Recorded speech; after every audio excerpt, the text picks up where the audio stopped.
창세기 1장 1절로 4절 우리 다 함께 읽도록 하겠습니다. 태초에 하나님이 천지를 창조하시니라.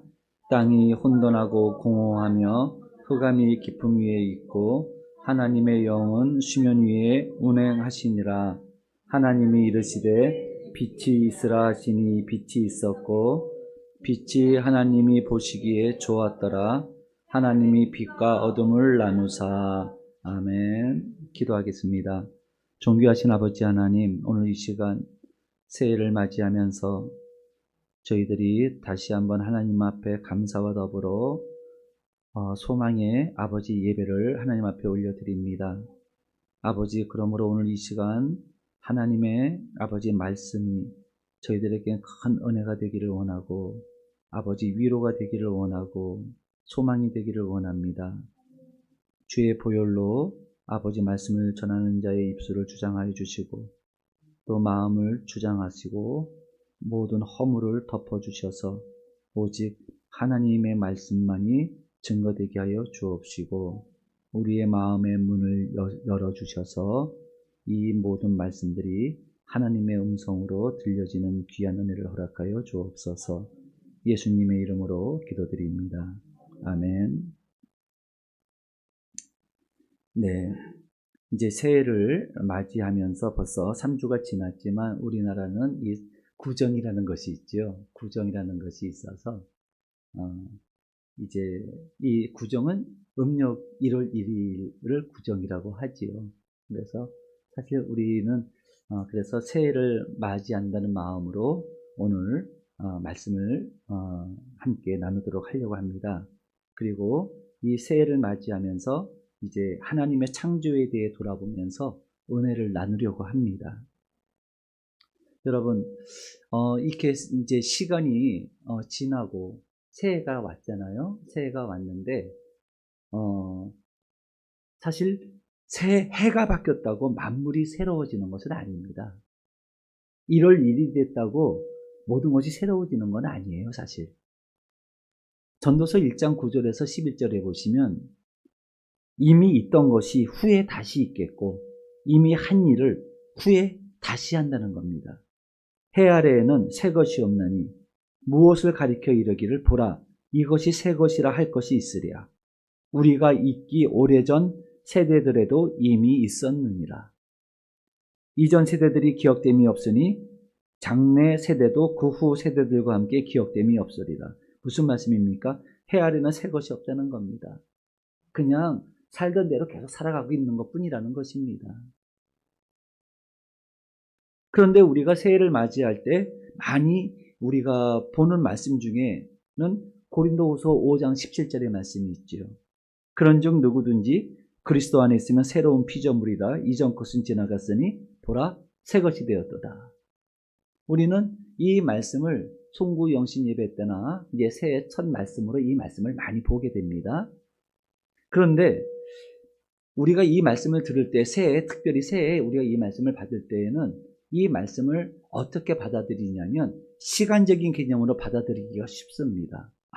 새해가 됐으니까 모든 것이 이제 지난 것은 다 지나갔구나.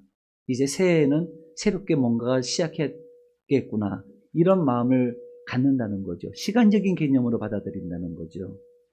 그런데 여러분, 이 시간적인 개념이라는 것은 먼저 우리가 예수 그리스도를 영접해서 거듭남의 은혜, 즉 우리의 영적 상태가 새로워졌을 때 의미가 있는 겁니다. 이 시간이라고 하는 것은 우리 자신이 새로워졌을 때 의미가 있는 거지 우리가 새로워지지 않았음에도 불구하고 시간이 바뀌었다고 새로워지는 것이 절대로 아니라는 것입니다. 다시 말씀드리면 우리의 마음과 생각을 예수 그리스도 안에서 새롭게 함으로 새해를 맞이해야 된다는 것입니다. 그러면 예수 그리스도 안에서 우리가 새로워진다는 것은 하나님의 창조 사역과 관계가 있다는 것을 알아야 됩니다. 우리는 하나님께서 예수 그리스도를 통해서 우리를 구원하신다는 사실은 잘 알고 있어요. 예수님 믿어야 구원받습니다. 이런 얘기를 많이 하잖아요. 그런데 이 구원이라고 하는 이야기는 단순한 의미를 갖고 있는 것이 아닙니다. 이것은 하나님에 의해서 새로운 창조가 일어났다는 것을 의미하고 있습니다.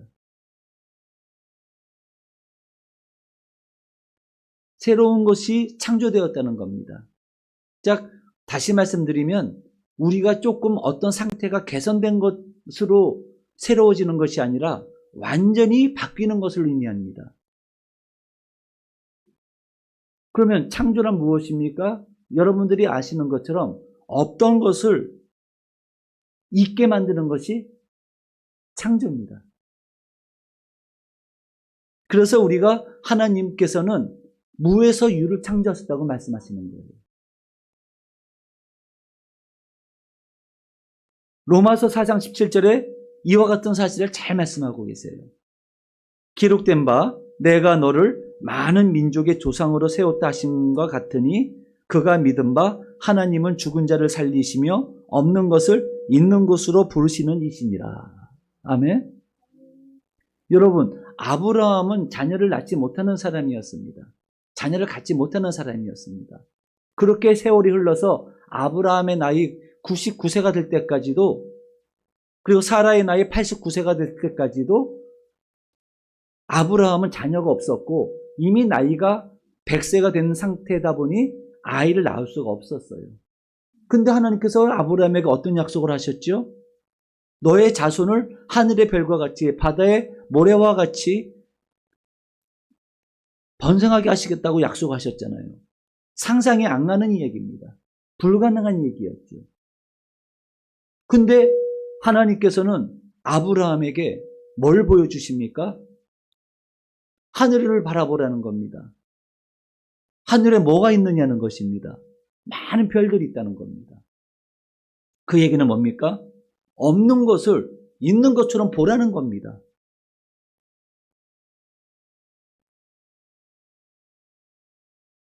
즉 하나님은 무에서 유를 창조하시는 창조의 하나님이시라는 거예요. 그럼 우리는 그것을 못 믿잖아요. 우리는 우리의 생각으로는 그게 불가능한 일이기 때문에 그리고 그 어떤 형태로 전개될지 우리는 모르거든요. 오직 하나님만이 아세요. 하나님께서 창조하시고자 하는 것은 하나님만이 아십니다. 당연히 우리는 모른단 말이죠. 그런데 이것을 아는 길이 하나가 있어요. 믿음이에요, 믿음. 믿음으로 바라볼 때 하나님께서 창조하실 새로운 세계를 볼 수가 있는 겁니다. 믿음은 바라는 것들의 실상이요 보이지 않는 것들의 증거라고 말씀하셨어요.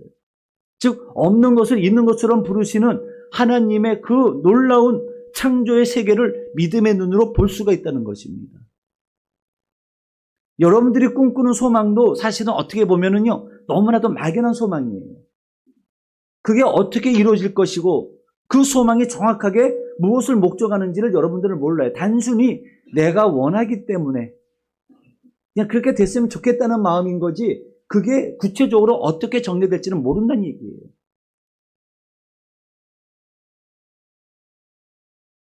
하지만 그 소망이 비전으로 믿음을 가지고 바라볼 때에 보이는 겁니다. 여러분들이 건물을 지을 때요 너무 이쁘게 지은 건물들이 있단 말이죠. 근데 처음부터 그렇게 이쁜 건물이 나오는 게 아니에요. 어떻게 이런 게 보니까는 건물이 이쁘구나 하는 거지 아무것도 없을 때는 그게 그런 모양이 나올 줄은 아무도 모르는 거예요. 그걸 누가 알아요? 그 건물을 설계한 설계자만은 알아요. 그게 그렇게 나올 거라는 것은 설계자만 알고 있어요. 설계도 보면은 그게 그 건물이 그렇게 나올 거라는 것을 아는 거죠. 그러면 이 세상의 설계자는 누구냐는 겁니다. 하나님께서 세상을 창조하시기로 뜻하셨어요. 그럼 어떻게 세상을 창조하실 것이냐? 즉 어떻게 설계하실 것이냐? 이것은 누가 하시는 일입니까? 예수 그리스도께서 하시는 일입니다. 예수님께서 이미 창세 전에 2000년 전에 오신 분이 예수님이 아니라 2000년 전에 계신 분이 아니라 이미 창세 전부터 예수님은 하나님이셨단 말입니다. 세상을 창조하신 분이 바로 예수님이에요. 설계하신 분이 예수님이에요, 여러분. 그리고 그 설계된 것을 실질적으로 눈앞에 보여지게 한 것이 누굽니까? 성령 하나님이신 겁니다. 그래서 삼위일체 하나님인 거예요. 그래서 여러분들, 하나님께서 하시는 일은 아무도 모르고 하나님만이 아시는데 그 하나님께서 하실 일들을 또 우리가 알 수 있는 길은 믿음을 가지고 하나님을 바라보는 거다. 그래서 보통 우리는 소망이라고 얘기하지 않고 비전이라고 얘기합니다. 비전이 뭡니까? 하나님께서 하실 일을 보는 겁니다. 보는 거예요. 그래서 비전이에요. 여러분, 텔레비전 그러잖아요. 텔레비전. 보는 거예요, 보는 거예요. 매스미디어를 보는 거예요, 화면으로. 모니터로 보는 거예요. 비전이에요, 비전. 근데 텔레비전을 보는 게 아니라 하나님의 하실 일을 보는 게 비전이에요. 근데 그 비전을 어떻게 볼 수 있느냐? 믿음을 가진 자만이 볼 수 있다고 했는데요. 자, 보십시오. 고린도전서 2장 7절로 9절에 오직 은밀한 가운데 있는 하나님의 지혜를 말하는 것으로서 곧 감추어졌던 것인데 하나님이 우리의 영광을 위하여 만세전에 미리 정하신 것이라. 이 지혜는 이 세대의 통치자들이 단 한 사람도 알지 못하였나니 만일 알았더라면 영광의 주를 십자가에 못 박지 아니하였으리라. 지금 믿음이 없는 사람들의 이야기입니다.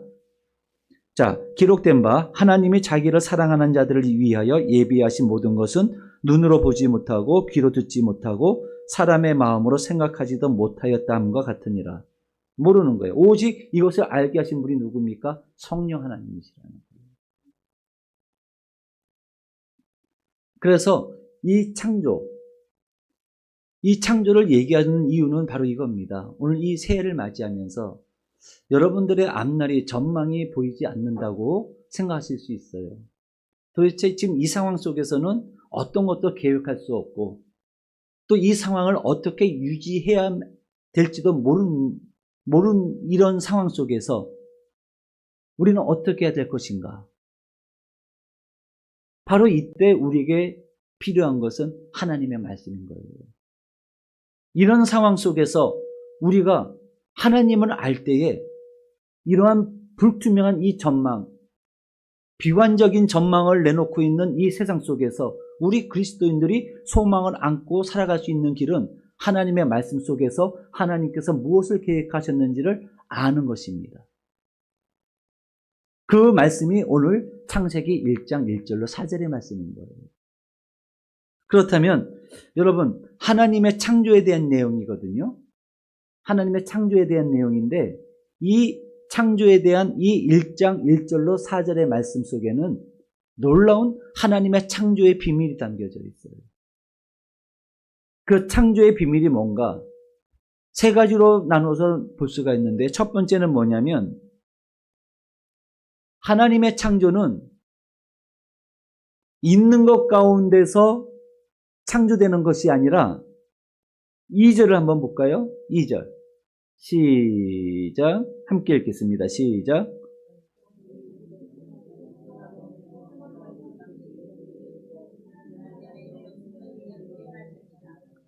아멘. 자, 여기서 보시면은요, 땅이 혼돈하고 공허하며 흑암이 깊음 위에 있다고 했어요. 즉, 하나님의 창조는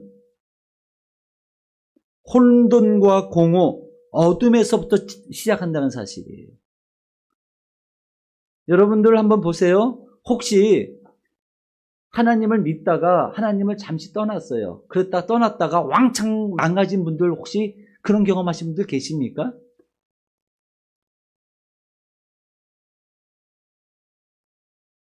네, 저는 그랬어요. 저는 최소한 다른 분들은 몰라도 저는 하나님 떠났다가 왕창 망가지고 나서 다시 돌아왔어요. 근데 이 망가지는 것이 망가지는 게 아니었어요. 이 망가지는 그 상태는요, 무지하게 고통스럽고 이거는 소망이 없는 삶이었어요. 가능성이 제로인 삶이었어요. 가능성이 없었어, 아예. 죽느니만 못했어요. 오죽했으면은 뇌가 망가져가지고 걸어가면서도 그냥 나도 모르게 눈물이 줄줄 흘러나오는 거예요. 그 정도예요. 그러면서 제가 그때 느낀 생각이 뭐였냐면, 아, 사람이 이래서 죽는구나. 처음으로 그걸 생각했어요. 아, 이래서 죽는구나. 죽고 싶어서 죽는 게 아니라 내가 감당하기에는 아무것도 없기 때문에, 살아 있어야 될 이유를 하나도 찾을 수가 없기 때문에, 그런 상황에서 내가 살아있다는 것은 고통밖에는 없기 때문에, 그럴 바에는 살아있어야 될 이유가 없는 거예요. 그래서 죽는구나. 그 생각을 했거든요. 그야말로 혼돈과 공허와 깊은 흑암 같은 어둠뿐밖에 없었어요. 그런데 놀라운 사실 하나가 있습니다. 그 혼돈과 공허와 어둠이 내 인생을 다 무너뜨린 것 같았는데 그게 무너져야 됐던 거였습니다. 하나님께서 제 안에서 새로운 창조, 새로운 삶을 시작하시기 위해서는요, 하나님이 없이 죄로 쌓아진 모든 바벨탑 같은 인생의 모든 것들이 다 무너져야 됐던 것입니다. 그러고 나서 새로운 삶을 시작하게 되었다는 거예요. 여러분들이 잘 아시는 것처럼 여러분들은 이 풍랑을 좋아하실 분은 없어요. 배를 타고 여행하시는 분들한테 풍랑은 치명적인 위협입니다. 그런데 이 풍랑이 과연 나쁜 것인가? 여러분 요나 보십시오. 재미있는 얘기를 들었어요. 요나 얘기를 하시다 보니까 어떤 말씀을 들었냐면요. 잠깐 이제 재미있는 말씀 드릴게요. 여러분 종교개혁자 칼빈 아시죠? 칼빈이 이 파렐이라고 하는 목사님의 그런 그 요청을 받아서 종교개혁하는 일에 와서 같이 하자 했더니 칼빈이 안 한다고 그랬어요. 너무나 이 종교개혁하는 일, 신앙 때문에 너무나 많은 고난을 받아가지고 나 안 한다고 그랬어요. 그랬더니 이 파렐 목사님이 뭐라고 그랬냐면은, 당신 내 말을 안 들으면은 당신 요나처럼 바닷물 속에 당신은 큰 위험을 만날 거야. 그랬대요. 그 얘기가요, 이 칼빈이 그 얘기를 듣고서는요, 하나님의 음성처럼 온몸이 떨렸대요. 온몸이 떨려갖고 바들바들 떨면서 파렐 목사님의 요청을 듣고 종교개혁하는 일에 합류를 했다는 거예요.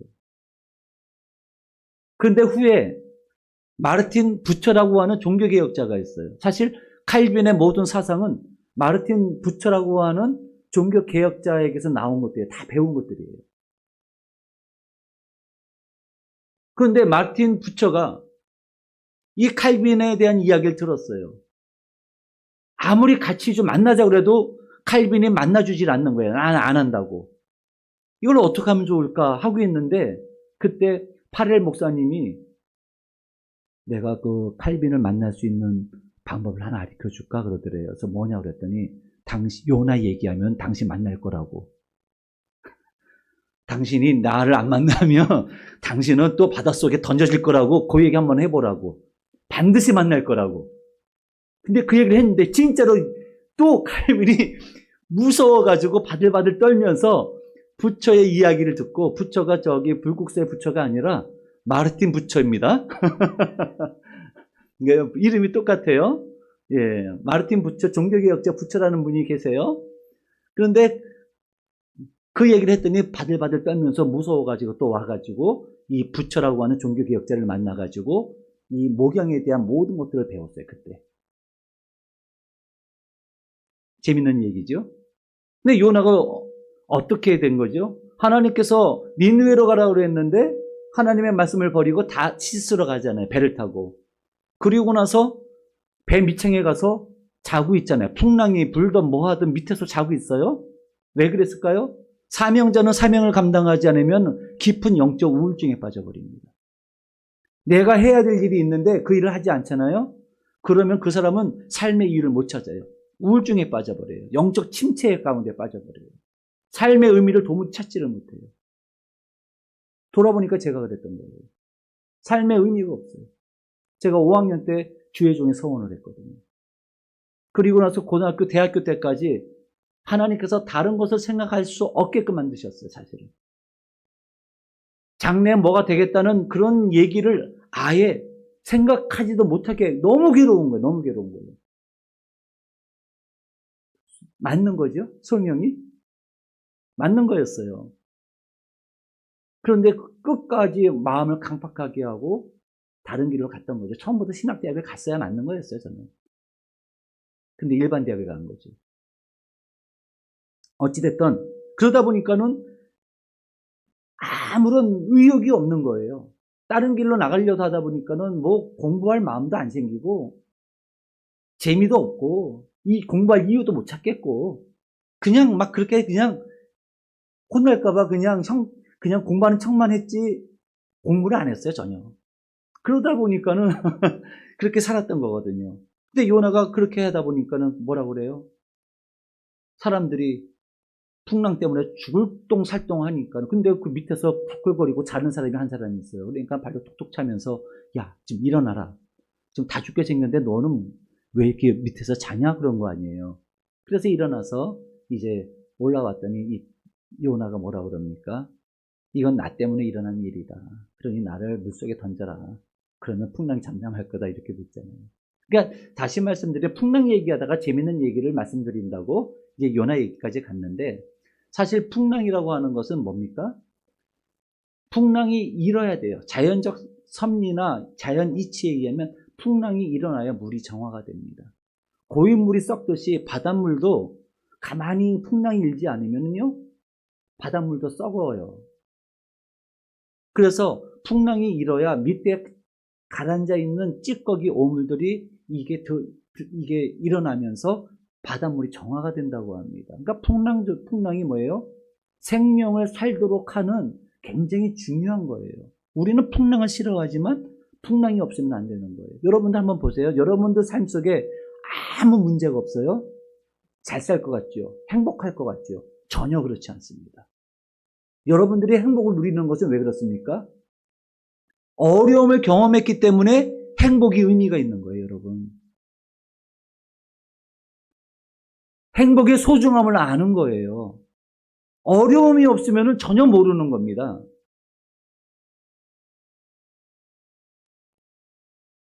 그러니까 여러분들이 어려움에 처해진 분들은 그 어려움을 마음껏 만끽하십시오.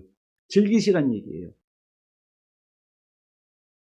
그 얘기는 이 어려움을 통해서 나에게 주어지는 행복이 얼마나 귀한 것인가를 깨닫게 되는 거예요.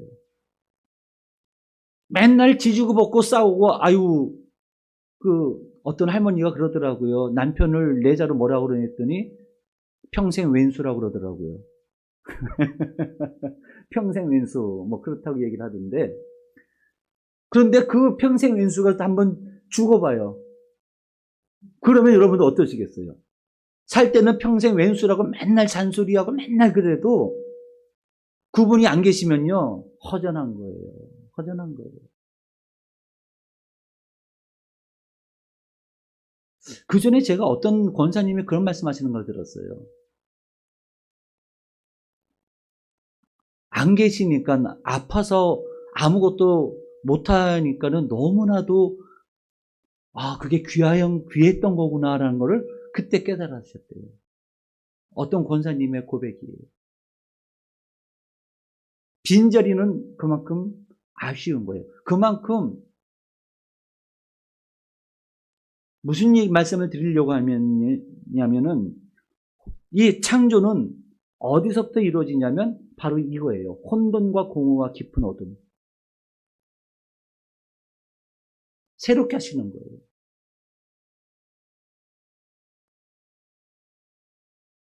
하나님께서는 이와 같이 뭔가를 창조하실 때는 온전한 상태에서 하시는 것이 아니라 완전히 뒤집어 엎어버리십니다. 새롭게 하시려고 할 때는 뒤집어 엎어버리시는 거예요. 그래서 그것의 소중함을 알게 되는 거예요. 이스라엘 백성들이 바벨론의 포로로 잡혀갔잖아요. 그 전까지는 몰랐어요. 하나님을 예배하는 것이 그게 얼마나 복된 일인가 하는 걸 몰랐어요. 그러다 보니까 이 이스라엘 백성들이 어떻게 해요? 우상을 섬기고 그냥 세상의 길로 나갔다는 거예요. 아니에요. 하나님 없이 살았잖아요. 형식적으로만 그냥 성전에 와서 제물 드리고 가서 자기 마음대로 살았잖아요. 근데 나라를 잃고 성전이 무너지고 바벨론의 포로로 잡혀가서 70년을 지내다 보니까 어떻게 돼요? 그때가 복된 날이었구나 깨닫게 되는 거예요. 잃어버리고 나니까 그게 굉장히 소중한 거였구나 깨닫게 되는 거예요. 그래서 이스라엘 백성들이 다시 하나님을 사모하다가 이제 70년 후에 이스라엘 백성들이 다시 회복이 되는 거 아니겠습니까? 무슨 얘기죠? 이 이야기는요, 혼돈과 공허와 어둠 속에 있다는 이 말씀은요, 예레미야의 사명하고 정확하게 일치가 됩니다. 예레미야 1장에 보시면요, 예레미야 1장은 예레미야의 콜링장이에요. 즉, 소명장이에요. 하나님께서 예레미야를 택하셔서 부르시는 부름의 장이거든요. 거기서 예레미야의 사명이 뭐였어요? 1장 10절에 보시면 이와 같습니다. 예레미야의 사명은 뭐였느냐? 보라, 내가 오늘 너를 여러 나라와 여러 왕국 위에 세워 내가 그것들을 뽑고 파괴하며 파멸하고 넘어뜨리는 사명이에요. 모든 것을 뽑아버리고 전부 다 무너뜨리는 사명이 있다는 거죠. 이 상태가 어떤 상태다? 오늘 본문의 말씀, 땅이 혼돈하고 공허하며 흑암이 깊음 위에 있는 상태예요. 왜 이런 상태를 하나님께서 조성하시느냐? 그 다음에 건설하고 심게 하시려고, 다시 일으키시려고, 새 창조를 이루시려고. 할렐루야. 두 번째입니다. 그렇다면 하나님께서 계획하신 새로운 창조된 세계는 어떤 세계냐? 지금 우리가 살고 있는 똑같이 고통스럽고 어둡고 불공평하고 억울한 일을 당해도 하소연할 데가 없는 그러한 세계냐? 아니라는 것입니다. 하나님의 창조 세계는 완전한 아름다움, 보시기에 심히 좋았더라. 하나님께서 새롭게 하시고자 하는 그 세계는 아름답다는 겁니다. 선하다는 것입니다. 그 얘기는 뭡니까? 우리의 삶 속에서 하나님께서 나를 새롭게 하시려고 내 삶을 완전히 혼돈스럽게 만드시고 완전히 다 무너뜨리시는 것 같을 때에는요, 하나님께서 그 이후에 내 삶을 새롭게 하시는 것은 그 새롭게 되는 그 삶은요, 내가 상상하지도 못했던 놀라운 아름다운 세계라는 겁니다. 아름다운 삶이라는 거예요.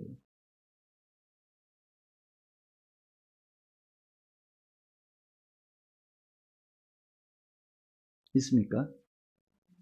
하나님은 선하십니다. 하나님의 창조 세계는 굉장히 아름다워요. 흠잡을 데가 없어요.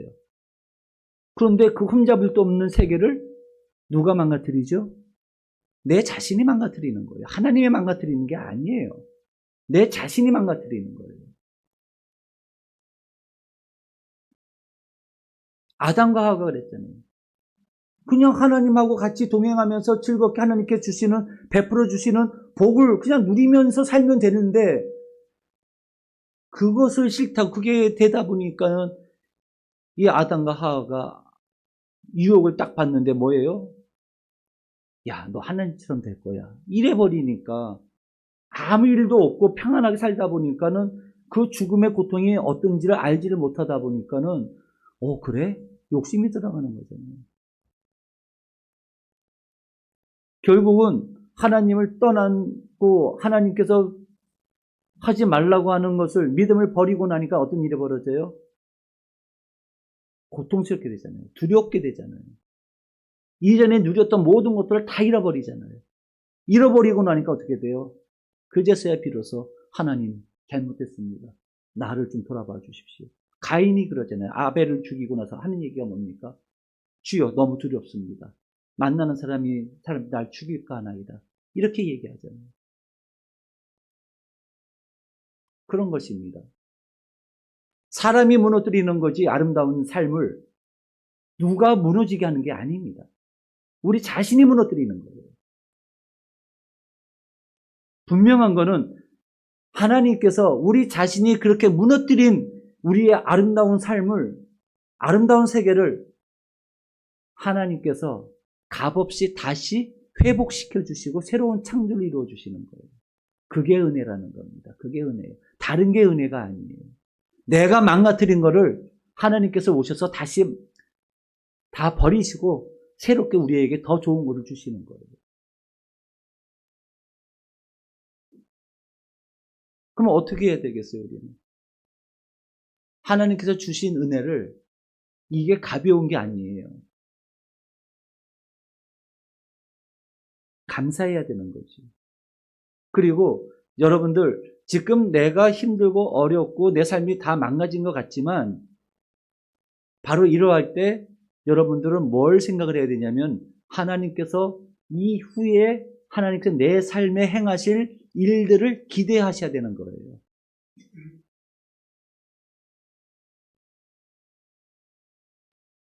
내 힘으로는 내가 지금까지 쌓아나왔던 것 무너뜨리지 못해요. 우리 사람은 절대 못합니다. 하나님께서 강권적으로 무너뜨리셔야 무너질 수가 있어요.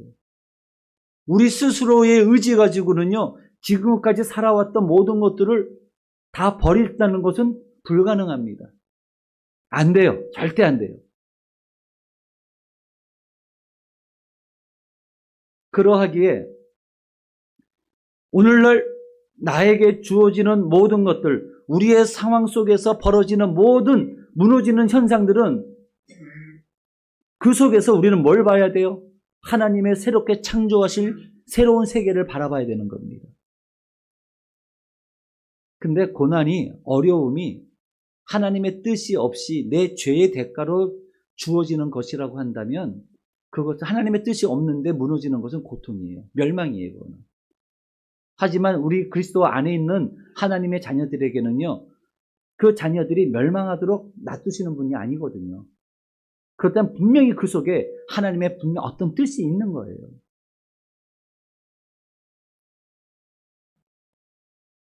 그렇습니다. 두 번째, 하나님의 창조의 그러한 섭리의 두 번째는 하나님께서 새롭게 하시는 것은 우리가 상상할 수 없을 만큼 좋은 것이다. 마지막 세 번째입니다. 오늘 이 말씀의 제목이기도 하죠. 모든 창조는 빛에서 시작합니다. 빛. 여러분, 이 빛은 뭡니까? 생명입니다. 빛이 없으면 생명은 존재할 수가 없어요. 혼돈과 공허와 기쁨 속에서 하나님께서 가장 먼저 창조하신 게 뭡니까? 빛이에요, 빛. 이 빛이 없는 상태에서 어떤 것도 의미가 없어지는 거예요. 빛이 있어야 돼, 빛이.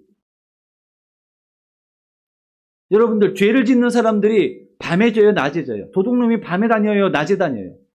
요즘은 낮에도 다니더라고요. 그런데 도둑놈이 주로 밤에 담을 타요. 그죠? 어둠이거든요. 여러분들, 방탕하게 살아가는 사람들 낮에 방탕해요, 밤에 낮에는 안 돼요, 그게. 어두울 때 사람들은 방탕하게 되는 거고 죄를 짓는 거거든요. 어둠이에요. 근데 죄의 삭은 뭐라고 그랬어요? 그렇죠, 사망이죠. 다시 말씀드리면 어둠에는 생명이 없다는 얘기입니다. 죄를 짓는 곳에는 생명이 없어요. 어떠한 소망도 가질 수가 없어요. 즉, 생명은 빛에서부터 출발하는 겁니다. 빛에서부터. 그래서 하나님께서 빛을 가장 먼저 창조하신 겁니다. 빛이 비추라. 그런데 이 빛이, 우리 빛을 못 보면 어떻게 돼요? 사람은 우울증에 걸려요. 심각한 결핍, 육체적으로도 결핍 현상을 갖고 오게 되고요. 여러분들 혹시 그 몸에 질병이 계신 분들은요, 햇빛을 쬐시면요, 치료가 돼요. 그래서 햇빛을 많이 쬐시라는 거예요. 근데 햇빛을 못 보면 또 우리 심리적으로 어떤 현상이 일어나냐면 우울증이 들어와요. 심각한 우울증. 그래서 빛을 못 보고 사는 사람들은요, 전부 다 성격적으로 정서적으로 왜곡이 되어져 있어요. 건강한 자아를 갖지 못하고 살아가고 있는 거죠. 빛이에요, 빛. 그러면 이 빛이 의미하는 게 뭐냐? 꼭 물리적인 측면만 있느냐? 아닙니다. 이 빛이 의미하는 것은요, 생명과 연관되어져 있다고 그랬죠. 우리의 생명은 누구로 말미암아 다시 얻을 수 있었냐면 예수 그리스도예요. 요한복음 1장에 뭐라고 말씀하셨어요? 빛이 비추셨다는 거예요. 어디 가운데? 어둠 가운데. 오늘 우리 교동문에서도 그랬잖아요. 흑암에 행하던 백성이 큰 빛을 보았다는 겁니다. 사망의 그늘진 땅에 거주하던 자에게 빛이 비추었다는 거예요. 이 빛이 누구냐는 거예요. 예수 그리스도예요, 여러분. 우리가 생명을 얻을 수 있는 유일한 길은 이 빛을 봐야 되는데, 이 빛, 즉 예수 그리스도인 거예요. 예수님을 받아들이지 않으면 우리의 영적 생명은 죽음 그 상태예요. 소망이 없습니다, 여러분. 예수 그리스도가 빛이시기 때문에 그래요.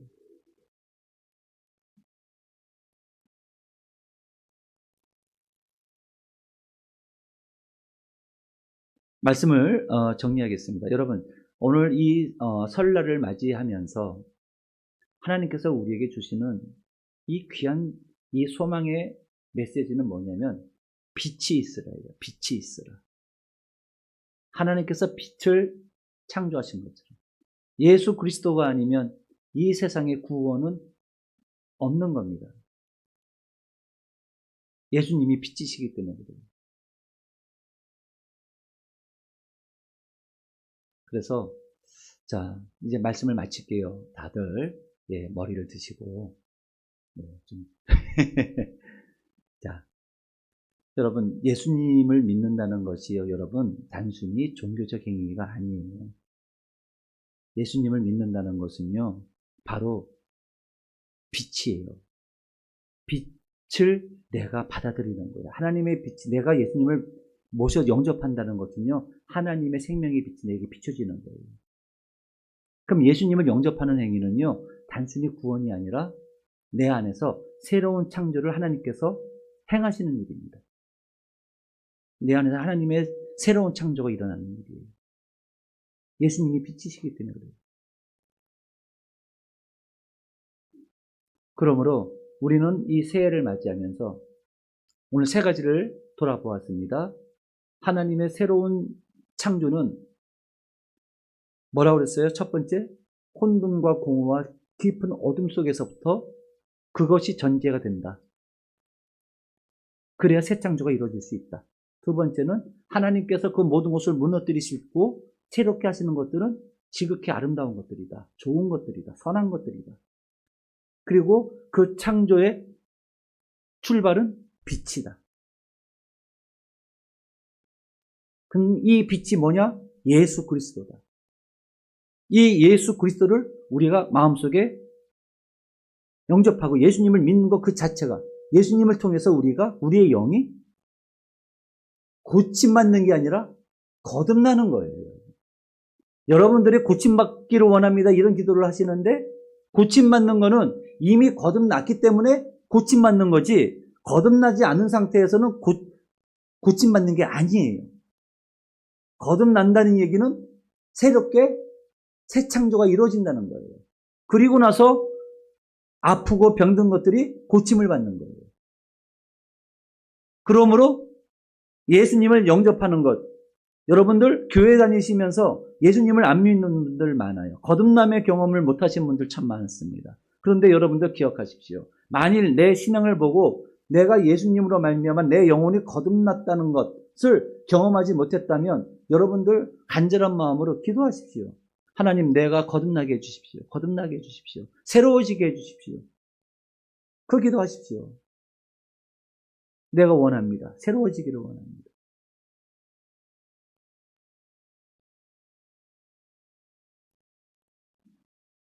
그렇습니다. 오늘 이 새해 빛이 여러분들의 삶 속에, 우리 삶 속에 비춰지기를 주의 이름으로 축복합니다. 기도하겠습니다.